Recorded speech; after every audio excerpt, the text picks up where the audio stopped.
اكثر كلمه تكرهها من تدخل البيت. جبت لنا الشيء لو بعدك. شنو وشي؟ ايوه من مصينا غير. اي طلبات انا طلع لي هذا انا نسيتها وشي وانا اغلس. يعني هاي جاك لازم نعتها. اي والله سوي مناشده. انا شو انا اسوي مناشده شقل. بعدها يمك كاميرا بركة تشوف اقول ابويا هاي. يا بارج من واحد ثلاث لحين ام البيت مكوشه سمعي.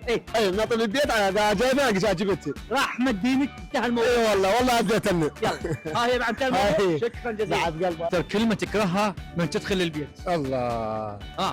اكثر كلمه اكرهها انا اشتغل خباز. اوصل للبيت اتحول محامي. شلون؟ تجي صغيره قالت ابوي هذا طقاني، يجي ذاك يقول حسين مو انا هذا طقاني، تقول معركه صار. زين هاي يعني ما بيها شيء يعني مو متعبه غير يعني انا اجي تعبان، المرة هم تقول لك انا تعبانه من وراهم. عمهم مو هذا مو شفروك. مناشد اسوي مناشد. عمي نعم. من نطب للبيت لا حد يقول لي فلان طقاني وفلان طقاني، روح من والديك ما انا تعبان. شعلي بكم انا عمي. سمعتوا؟ لا تعيدونا بعد. يلا شكرا جزيلا استاذ. شو اسمك انت؟ سامر السلطاني. سامر السلطاني؟ نعم. يا مرحبا بك والله.